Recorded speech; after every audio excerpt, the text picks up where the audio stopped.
Welcome back to this fucking roller coaster of a ride. House of Fata Morgana. I know things are kind of crazy right now. I still... Oops, wrong button. Let me see if I can... Alright. Okay, turn the music down.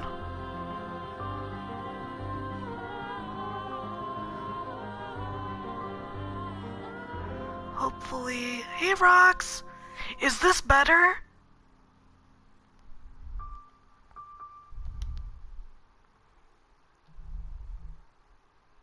As far as, like, the sound goes?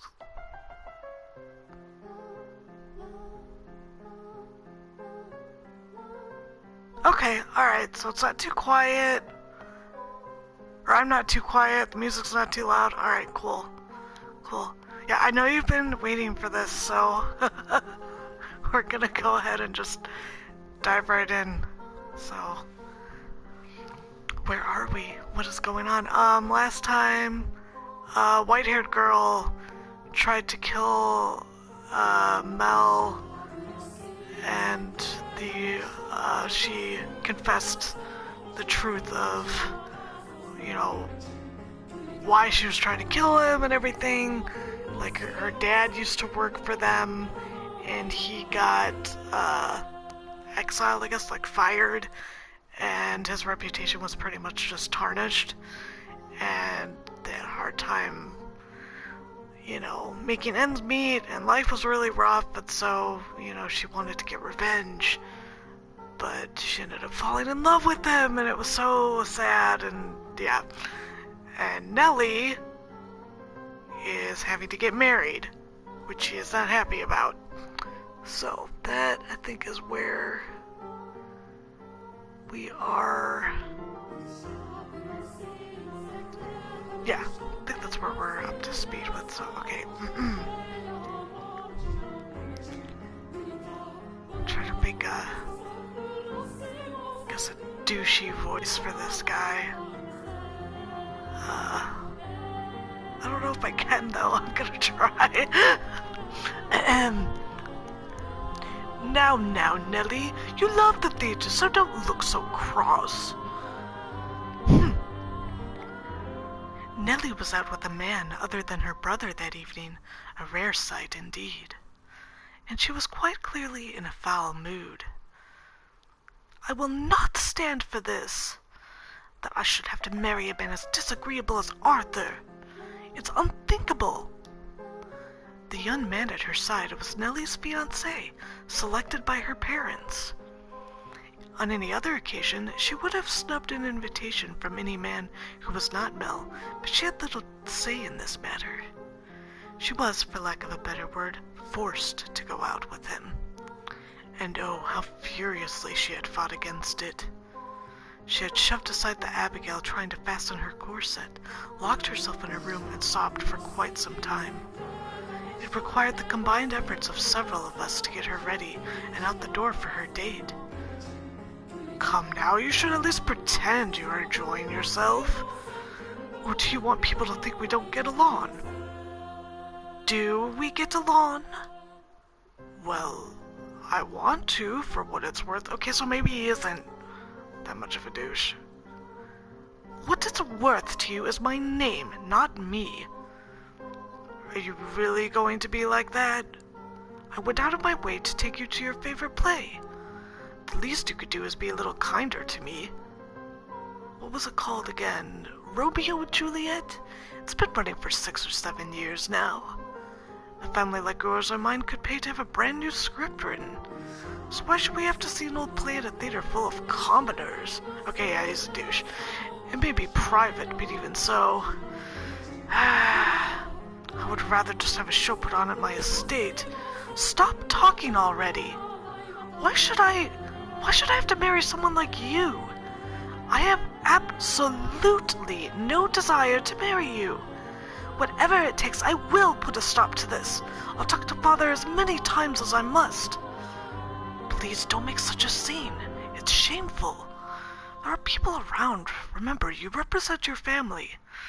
Besides, our families are hardly strangers to one another. Try as you might, I doubt you can get rid of me. No matter what you say, you can't break this engagement.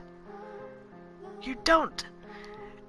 She's so stupid, like, do you not get what you can do, girl? Like, it's what they did all the time. You freaking get married to someone you don't like, and then he goes and bangs all the ladies and has, like, mistresses that he wants, and then you have a, whatever the male equivalent of a mistress is for you.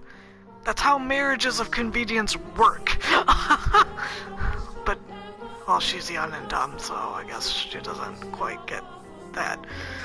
Your parents gave you too much freedom, and look at what a spoiled little girl you became because of it. That is true. Goodness, you're going to be quite the handful. Oh, get off your high horse. It's like, he's right, but then she's, I don't know. No, you're the one on a high horse, Nellie. You are going to be my wife. You could at least put some effort into liking me. What happens when I take you to a social engagement and you act like this? It's shameful to the both of us. This coming from someone who used to call me Lady Nellie. What's your problem? When you choose to act like a lady, I'll gladly call you that again. Goodness gracious. Put yourself in my shoes for a second. I have to marry a bratty little girl because it will help my family. How dare you talk about me that way? You're not a damned princess. Open your eyes. If you think talking to your father will get you out of this marriage, you're welcome to try. I doubt he'll have it, though. Otherwise, you could just go complain about it to your friends. Oh, that's right.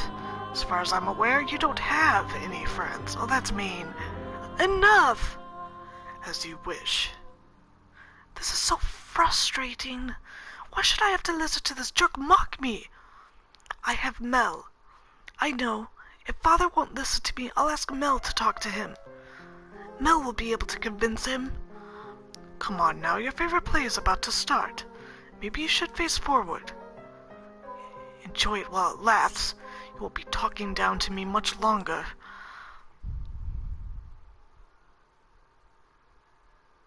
What?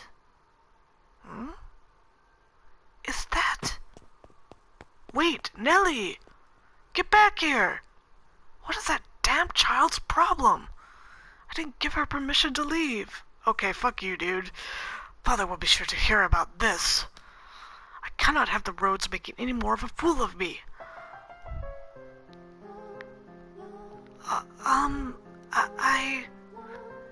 You're fine. Don't be shy. But, aw, she's so pretty! In her dress, aw. So cute. I kind of wish it was red, though, because it would have matched her eyes. But, yeah. But, so many people are looking at me. That's because you're gorgeous. No, it's because I look strange. I assure you, that's not the case. It's true you have an unusual appearance. But right now, the unique color of your hair, your skin, and your eyes all serve to accentuate your beauty. You sound like a prince, Lord Mel. What? You think so? I mean, I did say I'd be a stand-in prince for you, but I think you're a wonderful prince. Not just a stand-in. Oh, so fucking cute! Which makes you my princess, then. I don't... Oh, you're supposed to say, yes, I am there. You're going to make me sad. They're flirting, it's so... Oh, God, I can't, it's so cute.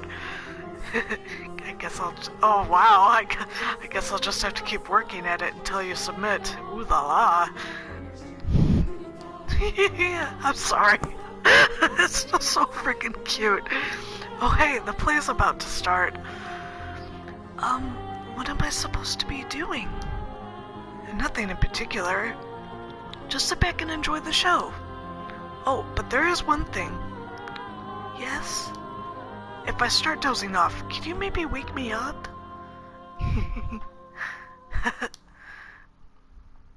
uh, hmm? What? Dearest Mel! Nellie? Dearest Mel, why are you... What are you doing here? I asked her to join me. It's nothing to get worked up over. It is. It absolutely is. How many times did I ask you to come with me and you wouldn't? You don't even like theater, dearest Mel, and you brought her? Oh, she looks so sad. Oh no. Nellie, go away. You're ruining everything. Oh my god. You're right. I'm not especially fond of plays, but I wanted her to be able to see one. Why are you making such a big deal out of this, Nellie? She's not suitable for you. What? She isn't good enough for you. Why would you choose her? She's creepy and you have no idea where she came from. Don't talk about her like that, Nellie. But you don't even know who her family is. I do. What? Lord Mel? It's fine. You just stay quiet. Like the other maids, she comes from a respectable house. I looked into it. However, circumstances prevent me from telling you what house that is. No, you're lying. That can't be. She doesn't act like a lady. She lacks etiquette, and she probably can't even dance. You expect me to believe someone like her is from a good house? Enough already, Nellie.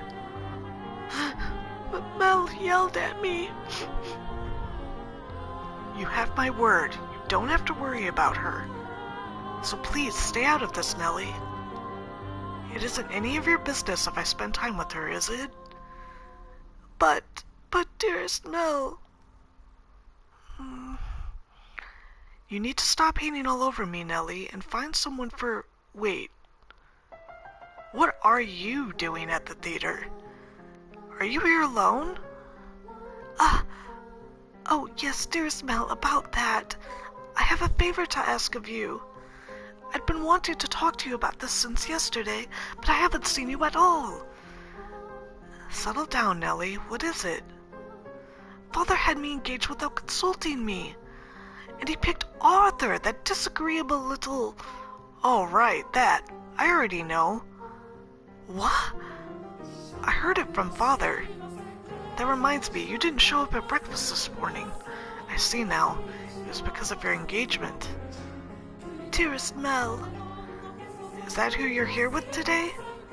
In that case, you should get back to him, rather than waste any more time with us. You knew I didn't want to get married, Mel, so why? Why didn't you talk Father out of it?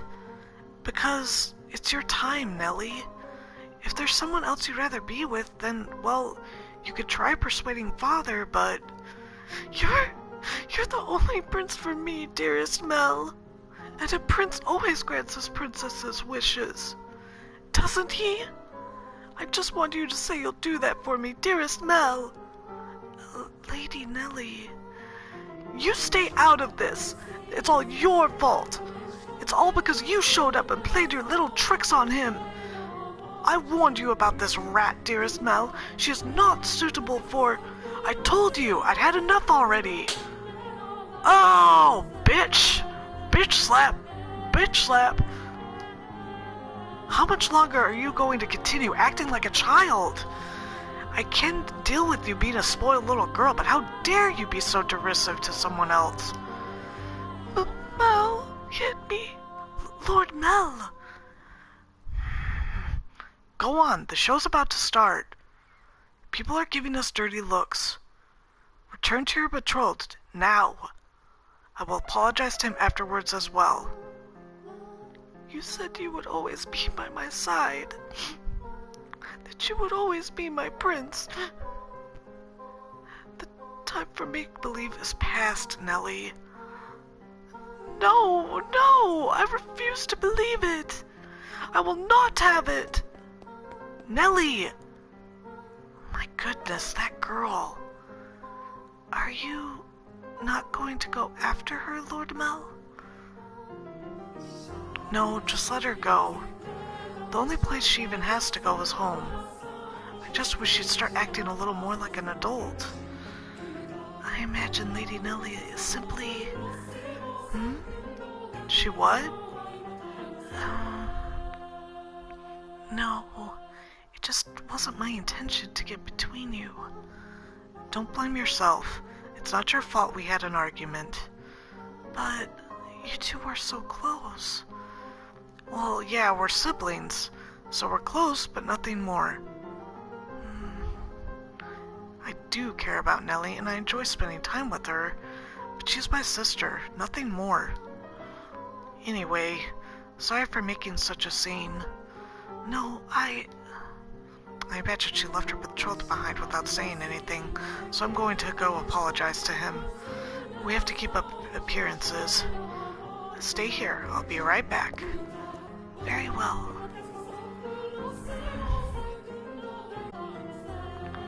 Master. What are your thoughts on the tale so far? Okay, what are your thoughts on the tale so far?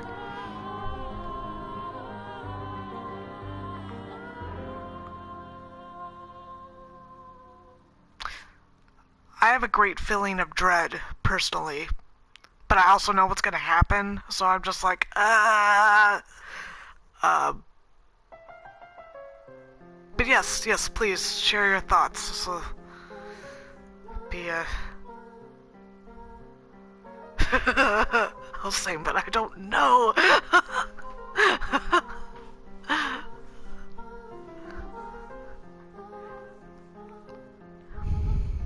mean, I'm guessing that with each story, or like each door, there will probably be different music.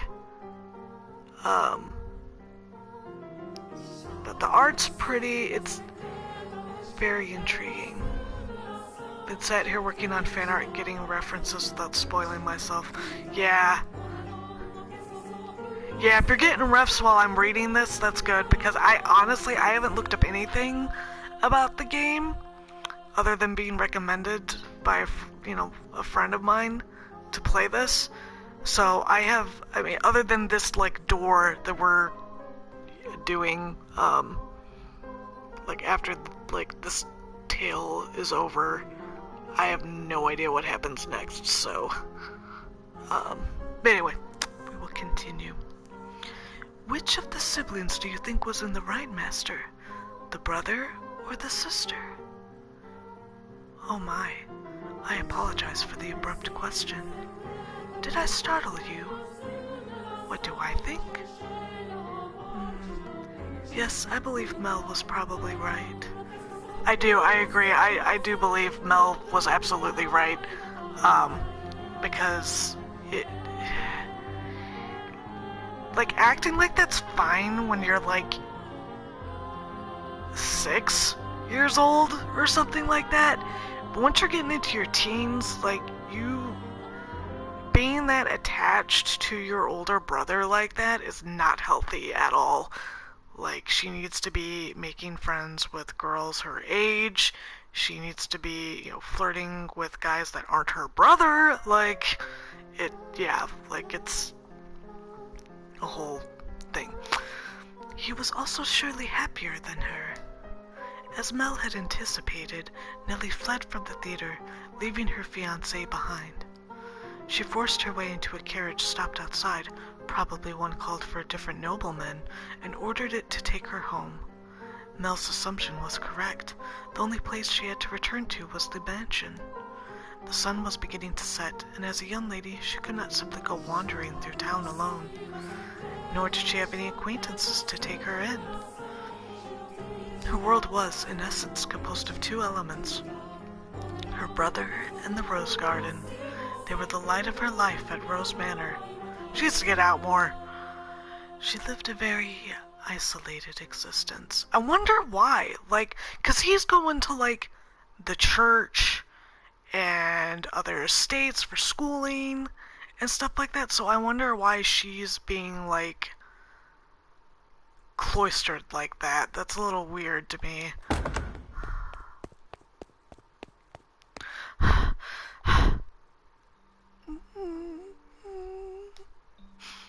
When she escaped back home, Nellie went straight to her room, locked the door, and began sobbing. The waves of her sorrow came crashing effortlessly over the levees.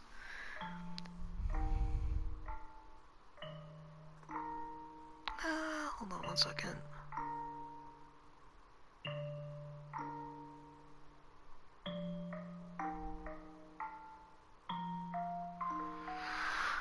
Okay. Tears streamed through the cracked walls of the dams, blocking her tear ducts. Why? Why won't you help me, Mel? Why won't you take my side? The decor in her room appeared blurry through her damp eyes. Memories of the day she had it redecorated played back in her mind with crystal clarity. She told me she had no feelings for you. That liar! That liar! She let her emotions run wild, breaking glass craftworks, silver plates designed by famous foreign artisans, flower vases, all sorts of things. It was as though a beast had been set loose in her bedchamber. And she knows this because she had to clean it up. The vase she tossed shattered against a painting hanging on the wall, spraying water, porcelain, and roses in every direction. It was the portrait she adored so dearly, of her and her brother. And in what appeared to her like a metaphor for her life, the frame fell off its mounting and came crashing to the floor. Nellie darted over and scooped it up. The frame had broken, but the painting inside was unharmed. The two smiling children were still the very image of happiness, inseparable siblings gently holding one another's hand. My princess no more. Though in her present state of mind, that image of happiness brought her nothing but misery. And the worse she felt, the more frustrated she grew at the smiling girl and kind boy of her past. The princess is no more either. You're not a princess anymore, Nellie. Some other woman has taken your place. I trusted you, Mel. I believed you would always be there for me. This painting is nothing but a lie. That's not the real Mel. That's not the real me. It's all a big fat lie. A lie. I wish this painting never existed.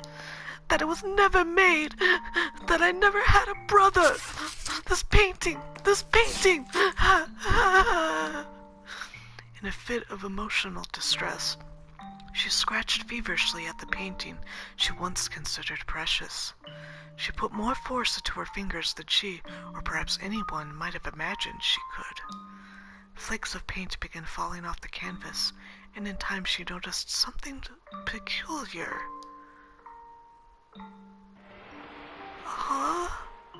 What is this writing? Something's hidden beneath the paint? Just a little more. A date? Why would that be hidden? What could it be for?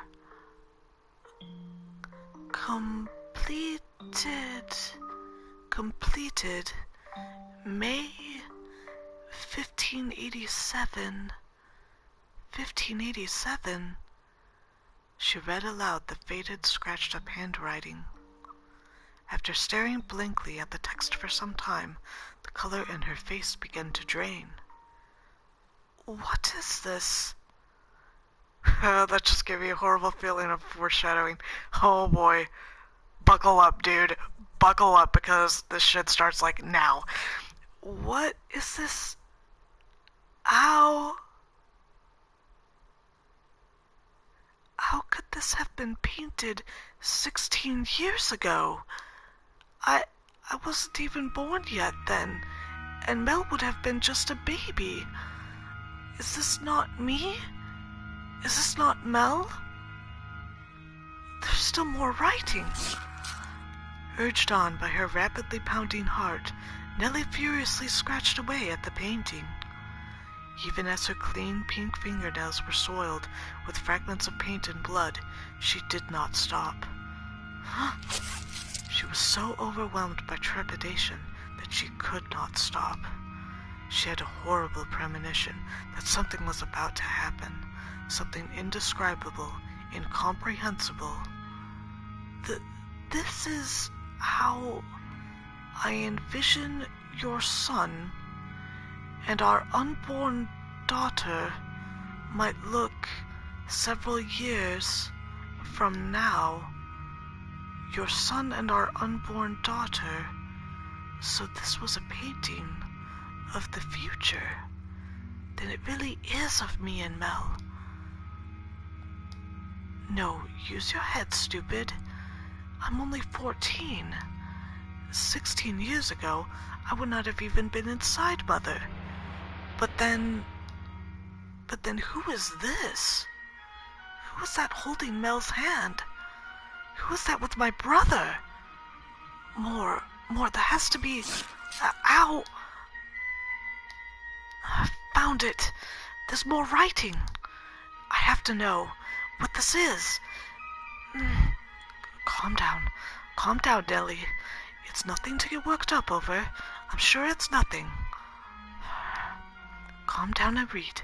There's nothing to worry about. If our unborn child...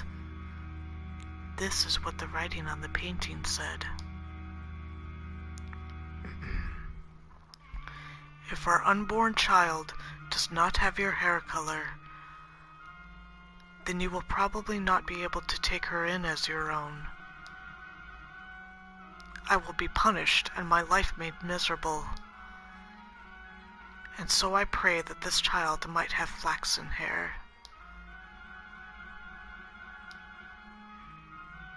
Though is it a sin to wish she has in her a trace of me? I do hope it is a girl.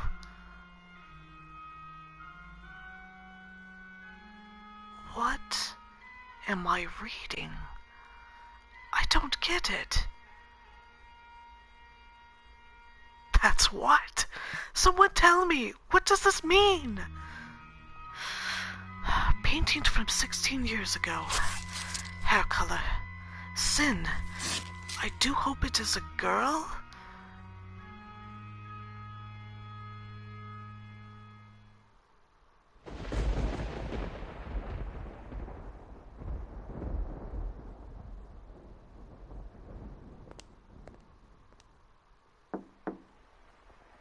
Oh my god. Okay, hold on. I need a minute. I need a second here. Let me...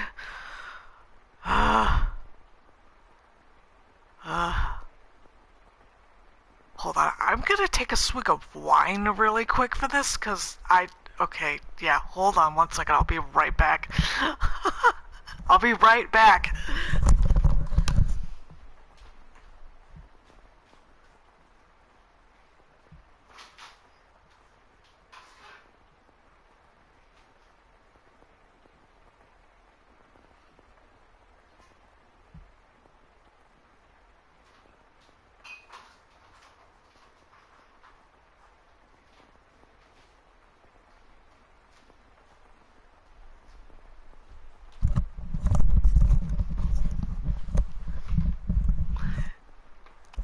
Yeah, I mean, I'd go for something stronger, but I don't have anything stronger, so...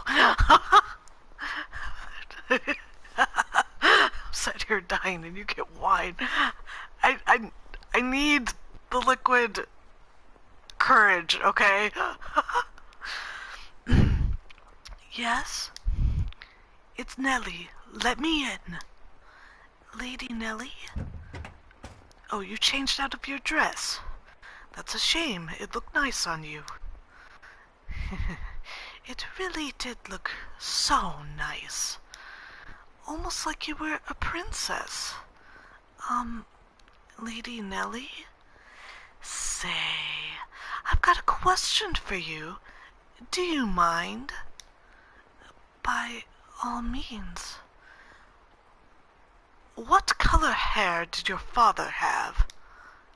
I beg your pardon? Did you not hear me? Should I repeat the question? No. I assumed it would be about... Well, I am just so curious about where you got that white color from. My father was more tan than white, so I didn't inherit my paleness from anyone. I asked about your father's hair color. Why would you want to? There's no reason you can't tell me, is there? My father, had white hair, but that was simply because he was an older man. I do not think he was born with... Lady Nellie?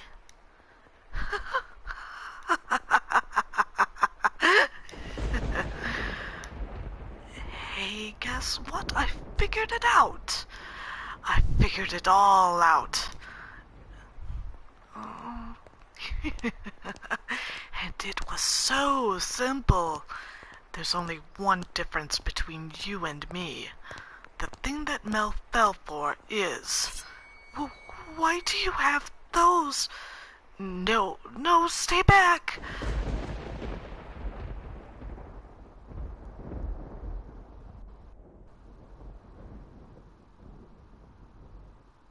Dun dun dun.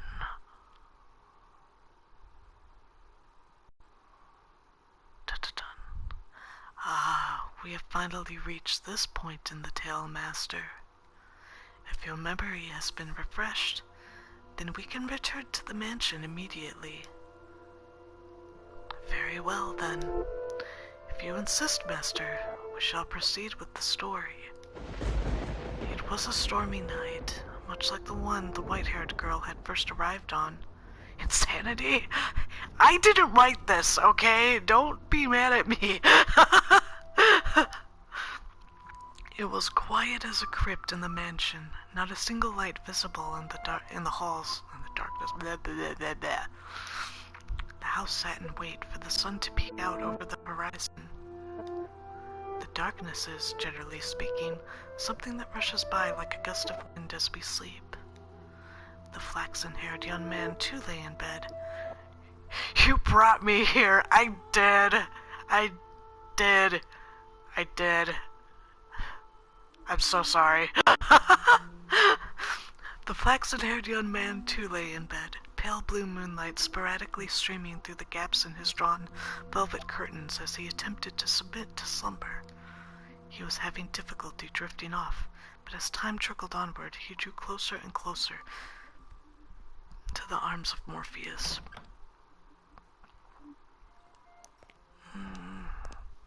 Suddenly, he sensed a presence in the room, much like the one from those nights some weeks earlier. Is someone there? Answer A slender, feminine finger pressed gently against his lips. There was no hostility in the motion, but rather a great deal of affection. The silhouette faintly visible in the dark room was the same as that night. A flash of lightning shone through the drawn curtains, illuminating her beautiful white hair. Several silky locks spilled over her shoulders and brushed against Mel's cheeks. A couple soft puffs of air tickled his face, as though she were silently laughing. He assumed her finger, held against his lips, was her way of telling him to stay quiet. She began to slowly, delicately trace the outline of his mouth, moving down his cheek and along his jawline, as if over porcelain. You're, rather more forward than I remember. Well, I suppose you always were quite daring. This isn't the first time you've sneaked into my bedchamber. The boy said in an attempt to conceal his surprise. Do you remember the night she came to exact revenge on him for her father? Indeed, she had proven herself to be a rather bold girl once already. "It's dark. I can't see you very well. Why don't I light a lamp, or perhaps we could open the—" Before he could finish, the white-haired girl sealed his lips with her own. In the near-total darkness of his bedchamber, the two shadows appeared as one. They remained that way for several minutes. Their kiss was innocent, no more than the pressing together of two pairs of lips. And at the same time, the white-haired girl lovingly ran her fingertips across his skin. When their lips separated, Mel gasped for air. It seemed he had been holding his breath. Slightly embarrassed at himself, he said, "Dearest Mel."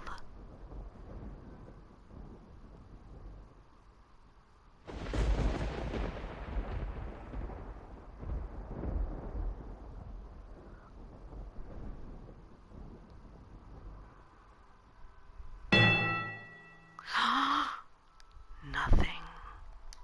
He could not speak. The silhouette hanging above him was certainly the white-haired girl's. Or was it? Because his next words were, "Get off me!" He reflexively shoved the girl straddling him aside. She rolled off the bed, landing on the cold floor, but slowly, gradually, she crawled her way back toward him. That wasn't very nice. Veiled in darkness, she slowly lifted her head, and then there was another flash of lightning. The heavy fabric of the curtains rustled, bolts of light streaming between the gaps.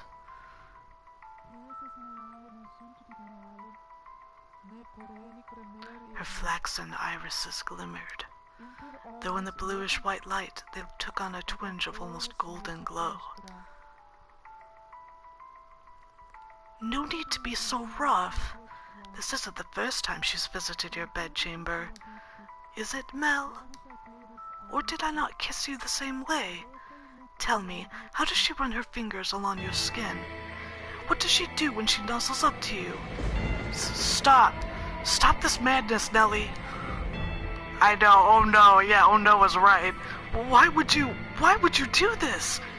Because you like white hair, don't you, Nellie? Don't you, Mel? Mel, Nellie, blah, blah, blah, blah, blah. I can talk, I swear, I'm ruining the moment, I'm sorry. You like white hair, which is why you fell for her, isn't it?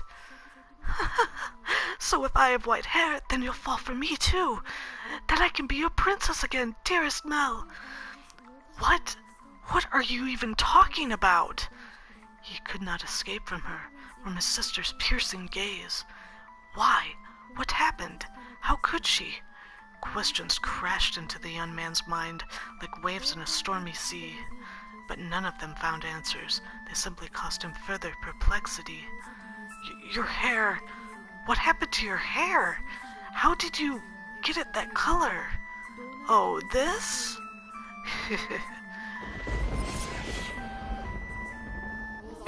You like my wig? But as soon as the words left her mouth, Mel was in motion, propelled by pure instinct. He clenched Nellie's shoulders tight enough to dig his fingers into her flesh. You're hurting me, Mel. What did you do to her? Tell me, what did you do? I made her leave. It was a perfectly reasonable decision. She was obviously not nobility and thus hardly fit to be a part of this household. But there's no need to worry, Mel. I'm here to take her place. You sound like a mad woman. It doesn't matter if she was of noble blood or not. She promised she would stay by my side. So how could you do that to her? I promised you that long before she ever did. And I love you far more than she did, Mel. Have you lost your mind? You're not making any sense. Where is she now? What is she doing? It's always her with you. What more could you want from me? Tell me, what does she have that I don't? What do I have to do to get you to focus on me and only me? We're siblings.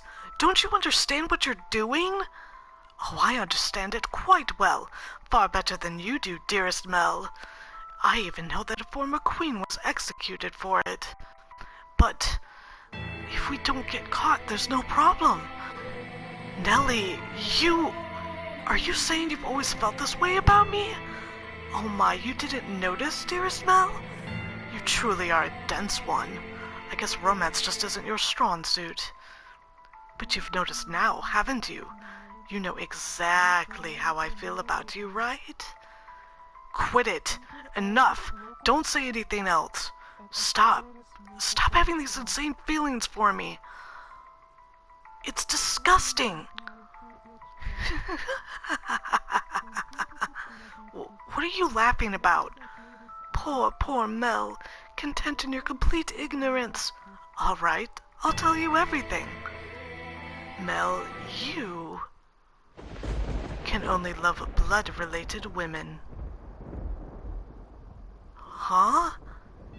His cackling sister appeared to him like some kind of inhuman life form. Yo, share the wine. Yeah, there was a reason I went to grab some. Her actions and incomprehensible exclamations slowly drained him of his strength. What kind of deranged nonsense is that? I love her. She's your sister, Mel. Very funny. How far out of your mind have you gone, Nellie? Poor Mel. Do you honestly know nothing? Say that her father was a painter. He painted pictures for a living. What of it? For a time, her father painted for our family. You've seen the picture before, dearest Mel. The one hanging in my room of the two of us. That was painted by her father. He did a good job, didn't he? I kept asking and asking until you finally agreed to hold my hand. And how did you feel about that? You were rather embarrassed, weren't you? Do you remember that day, dearest Mel? You couldn't possibly remember it. But there's a chance you might remember this. Before we moved to this mansion, we had a painter with white hair. I don't remember any such thing. He was, long ago, a painter in service of the Rhodes family.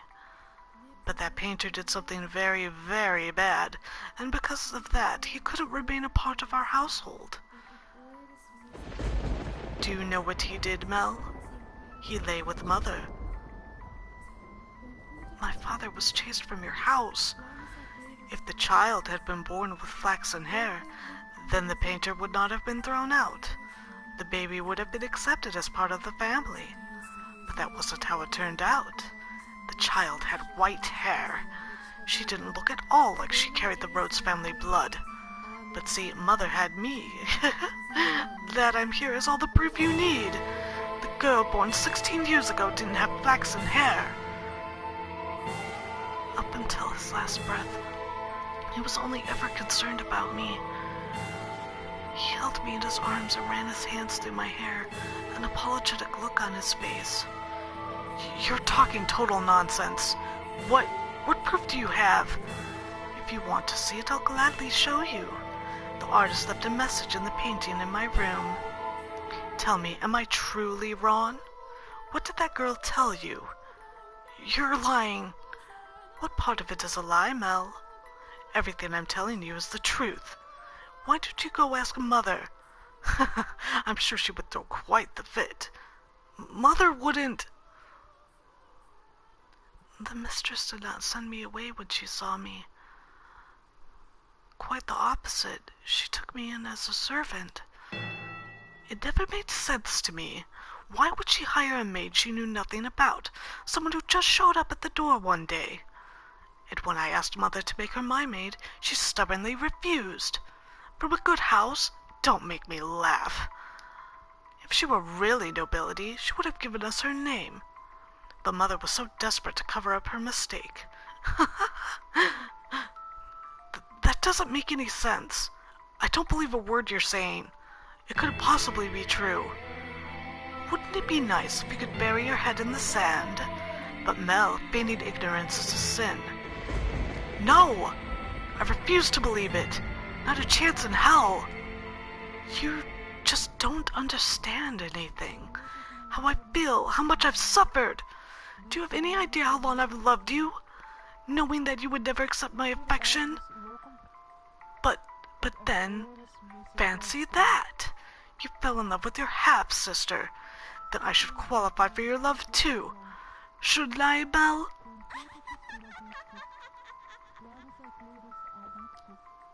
Stop it! Enough! Shut your mouth! Not another word! I don't believe any of this! Mel!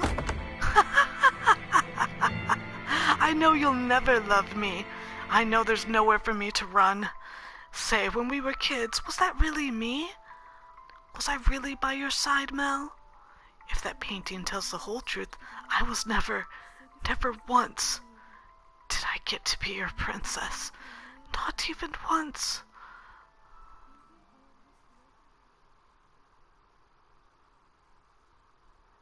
Dearest Mel, everyone just loves to dote on me. They're always telling me how pretty I am.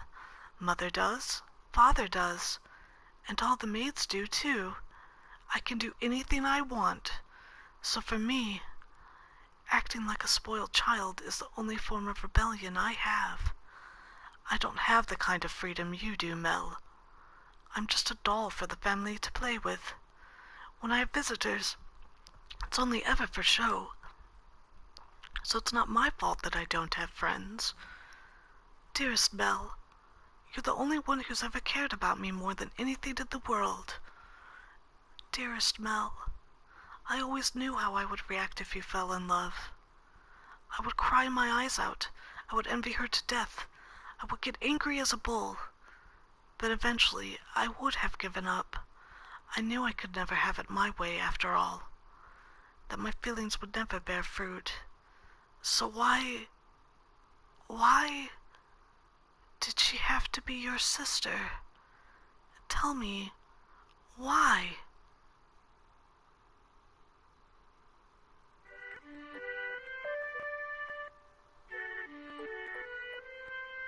Oh, dearest Mel, here you are again reading such hard books. Your eyes will go bad if you spend too long staring at pages. I'll be fine, Nellie. It's not like I'm reading 24 hours a day. No, that's not good enough. If your eyes go bad, dearest Mel, you won't be able to see me anymore. You worry too much. I can see you fine and well, my princess. Your hair glimmering like the sun, and your beautiful smile. I can see you clear as day, and that'll never change. Plus the skies are clear today, so you're even more radiant than usual. You know, this is my favorite season. Winter's cold and there's so much rain. I can't stand it.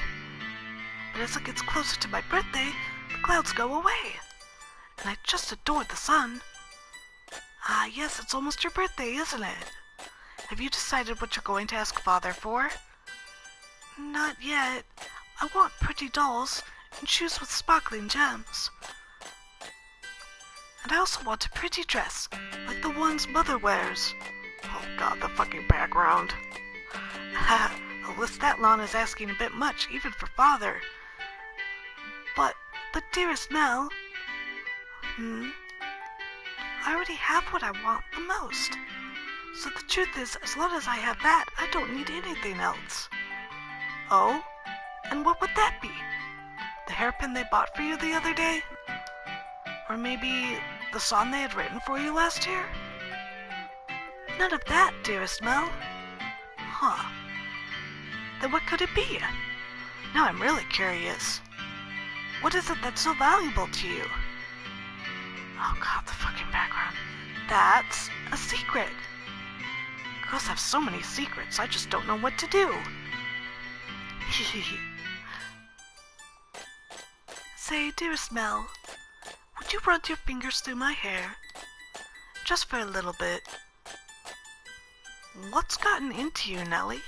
Why are you so hungry for attention all of a sudden? Please, dearest Mel. Oh, Nellie, what am I going to do with you? Come over here.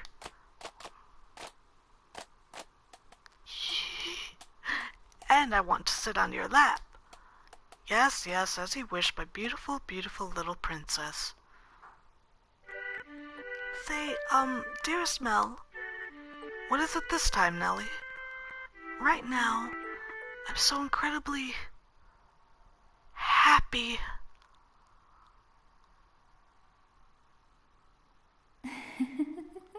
Oh, and out of curiosity, who was it that you really cared so much about?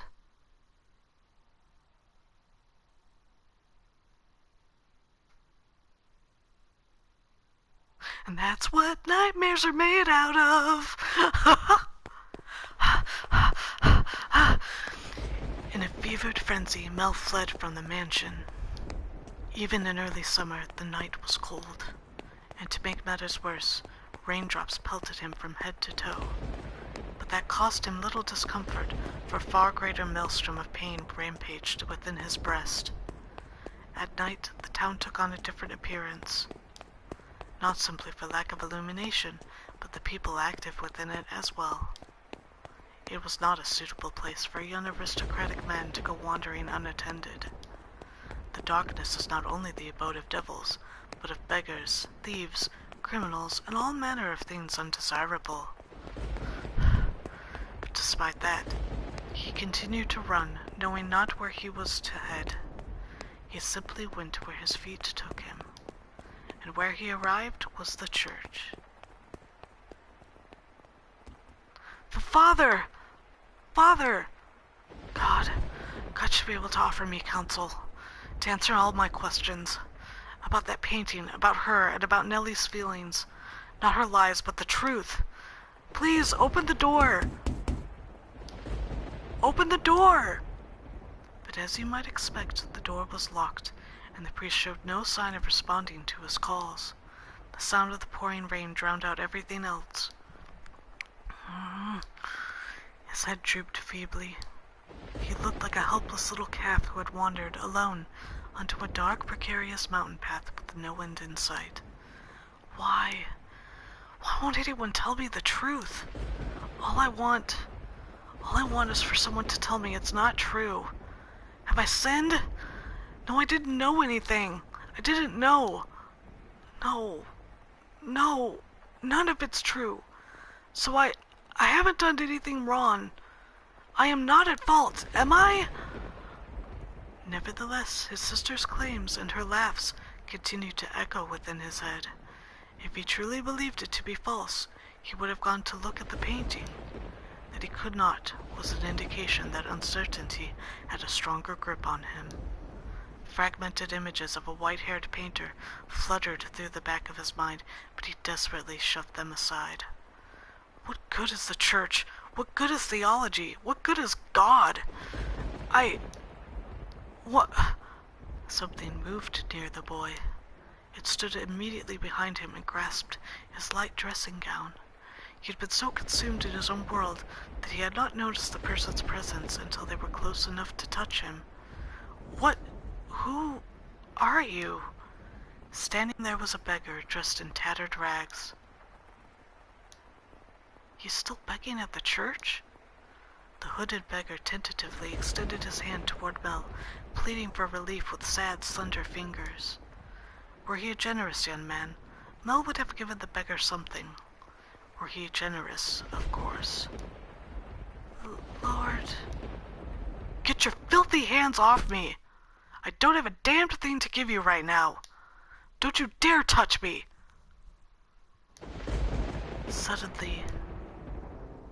Suddenly, the beggar's head turned upward. My eyes catch the beggar's. Her hood fell back, revealing a hairless head. And a pair of red eyes gazing bitterly, though with a familiar and distinctive glimmer, at Mel. Oh no, yeah, oh no's right. Red eyes. She immediately covered her face and turned to run. It can't be. The beggar that's always been here was a... But But you said yourself that they would not survive much longer. How could you be certain she was that same beggar? Well, wait! Wait for me! Perhaps, as someone of such high social standing, all beggars appeared the same to you? Or perhaps you wanted to believe your meager generosity made a difference, that you did something of value. I will not say it is wrong to think so. Wait for me! I chase after the fleeing girl. Though I shout for her to stop, she continues to run. The rain is so heavy, I'm afraid I might lose her. I'm terrified. But I didn't do anything wrong. Did I? I'm begging you, please stop. I just want to talk. She comes to a stop at a corner. Please do not go around this corner. It's you, isn't it? I am sorry. Why are you apologizing? What I said back there was terrible, and for that I am truly sorry. I didn't realize it was you. Please, come back to me. If you're concerned about social status, I'll figure something out. And Nellie's getting married off soon enough. Oh, yes, Nellie. Nellie did some horrible things to you. She's lost her mind. She was talking nonsense. But don't worry, she'll be out of the picture soon enough. I'll make sure you're safe. Say something. Please. Are you angry? You're angry, aren't you?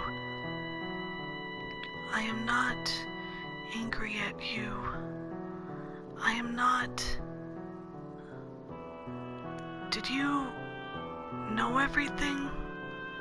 Did you come to our house aware of everything? What? Did you? Tell me, please. The priest isn't around and everything Nellie says is a lie. You're the only one who will tell me it's not true. What are you? Our relationship. I don't understand what you're saying. I see. You don't know. You don't know. It's for the best. Nellie's the only one who knows, and she'll be gone before long. Everything will be all right. Lord Mel, it'll all be all right. Let's go back. I'll make sure you're never put in danger again. I'm begging you, stay with me. My appearance is no longer suitable to stand at your side. You saw how unsightly I am back by the church, did you not? Hair can grow back. That's not a problem. Now I truly look the part of the hideous witch. But I am to blame. It was a sin for me to find happiness in your kindness. What are you talking about?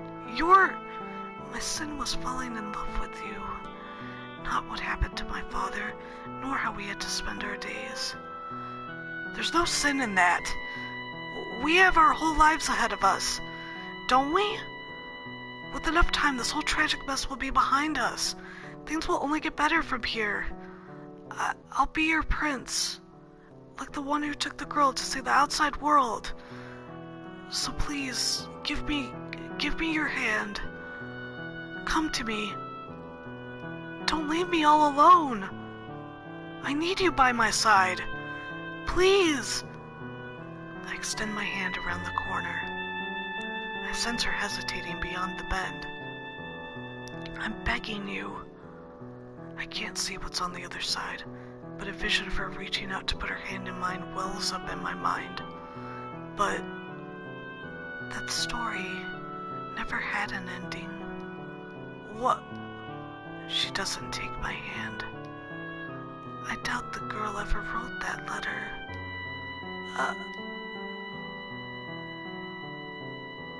She's not there when I turn the corner. Why? How did things end up like this? Where did I go wrong? Oh, God!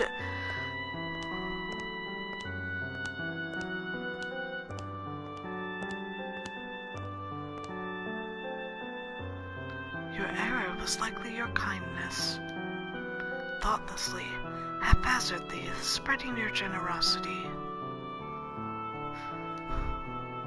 But that generosity came from your own desire to avoid pain, for your own happiness.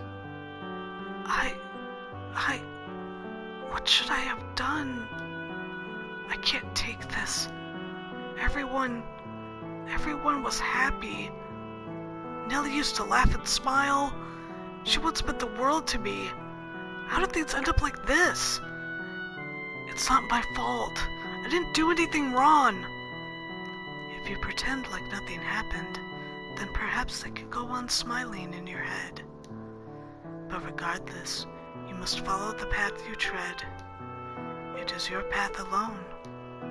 The path you chose when, in that moment, you decided to run. Make the wrong choice in those moments, and you shall find yourself on the road to ruin. I would have been better off not knowing, better off in the dark. I just wanted those tranquil days to last. They were supposed to last forever.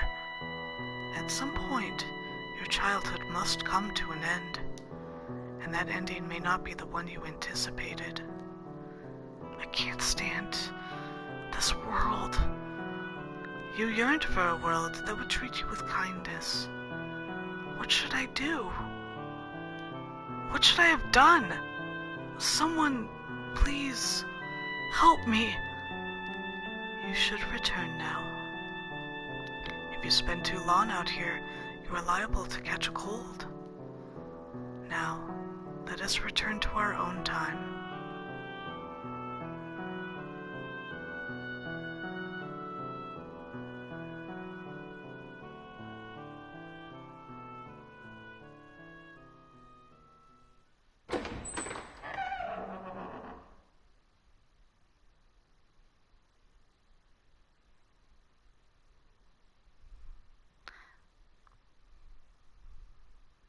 The crestfallen young man faded into the distance, and the decrepit double doors clacked shut. Through the shattered glass, you could see only the ruins of a garden, not a single rose growing within. You had evidently returned from the past. In the garden, weeds grew taller than people. You found it difficult to look at. A wolf howled in the distance. The children, the sea of roses, and the white-haired girl were nowhere to be found. You and the maid who called you master were the only people present in the mansion. What happened to them next? Oh, master, you would know better than I. You cannot remember. It seems this is quite serious, then. Worry not, my loyalty lies with you, master.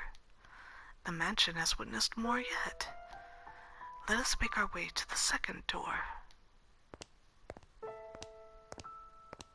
Your hand in hers, the maid guided you back through the kitchen and into the tea room. Her palms were still cold. You felt as though you were clenching ice. Master, do you wish to know the truth no matter what may be hidden within? Oh, if it is something you would be happier not knowing, would you rather remain in the dark? Oh, is that so? I wonder about their father. Yes, the flaxen-haired sibling's father. Do you think he knew about the white-haired girl? If he did, then perhaps he allowed her to stay because of how deeply he loved his wife. Or maybe because he did not want people to find out about her. I expect you two experienced many different emotions, but those pages of his story remain untold. Their parents likely had a turbulent tale as well, but theirs was not of consequence. To whom? I could not tell you. You and the maid crossed through the entrance hall, continuing your trek. At some point, the fire in the fireplace had faded to embers, emphasizing the lack of light within the mansion. The maid took a candlestick and lit it in the cinders. The small flame illuminated her pale face. On a whim, you asked the maid about herself. About me. I am a maid devoted to your service, master, as I have said. Oh, what was that? You are interested in my name? You flatter me. I truly do appreciate the question, but you are more than welcome to simply call me the maid. Also, it would make me much happier to hear you say my name after you have recalled who you are, master. A subtle smile rose to the maid's face, after which she began to lead you down a first-floor corridor. Still holding the maid's hand, you passed in front of a full-length mirror. In it reflected the warm light of the candle, which disappeared out of range shortly thereafter. Oh my, is something the matter? Did you come across something peculiar? The maid had not appeared at the mirror, though she was not the only one without a reflection. Vampires! You reached the end of the corridor. There appeared to be a doorway, but the door itself was long since gone, leaving only a hole in the wall to frame the stairs behind it. Without hesitation, the maid descended into the darkness. You have more interest in this mansion, master, than in a mere maid, do you not? Though it pains me to say as much in your presence, master, this house is cursed. Yes, it is a curse that runs deep. As you just bore witness to, the majority of those who dwell within these walls fall into misfortune. I have served here for many years, and periods of happiness are as fleeting as a sugar cube and a cup of hot tea. Why did such tragedies befall them? If I were to guess, master, it was because you had not returned. But when you remember your true self, the mansion's curse should be broken. The next door is before us. It appeared to be the entrance to a cellar. The disconsolate wooden door was visibly rotten in several places, and it seemed it might crumble at a single touch. You could hear the sound of something devouring meat beyond the door. Maybe there was a beast living within. Before you had a chance to say you thought it was dangerous, the maid opened the door with a chilling smile on her face. Your first impression was that it smelled of blood.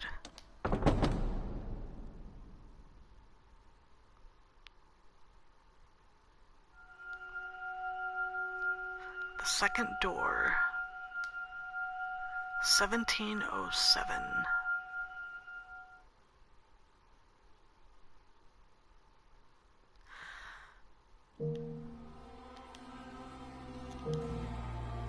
Okay, so I'm gonna save, and we're gonna stop here.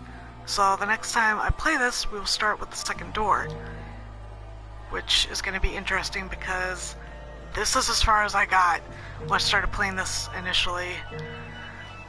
So I have no clue what is in store for us, but yeah, so after all that, from now on, we suffer together. Yes, we do. See, now you can understand why I was freaking out and why I really wanted to do a Let's Play of this, because, dear God, I was like on the edge of my seat when Nelly went all yandere and just lost her freaking mind. Like, I had a feeling something like that was gonna happen, but I wasn't sure.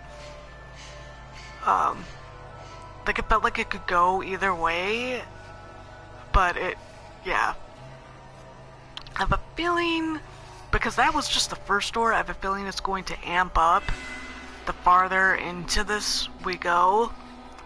So, should be, very interesting. What's this QA thing? Hold on, look.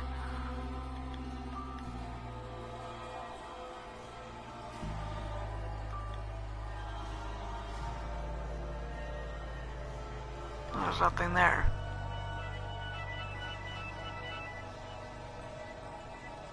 Huh. I have no idea what this QA thing is. Oh, quick save. Oh, and auto save. Oh, duh. Duh. I'm dumb. But yeah, so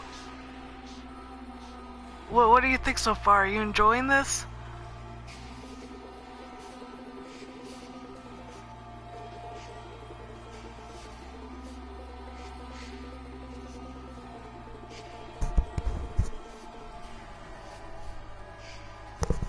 Oh, yes, I'm enjoying it. Yeah, I'm glad. I'm very glad. I am too, even though my throat always hurts after I'm done because I'm not used to talking to different accents and stuff, but that's okay. It's fun. It's good to exercise. My heart is torn to shreds, but I'm here for it. Aww. Could always like write like a fluff fic where like when he gets like much older they find each other again or something. As like taboo as that ship is, I still ship it because yeah. It's fiction. Obviously I wouldn't ship it in real life, people. Stating for the record. But yeah, it was pretty sad. It's alright, more suffering awaits us, so but alright, thank you guys for watching. Go ahead and give a follow to the Twitch channel.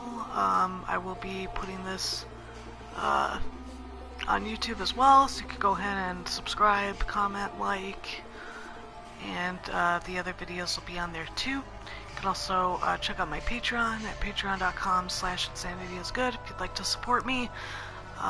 Every little bit helps, goes towards my gaming fund, and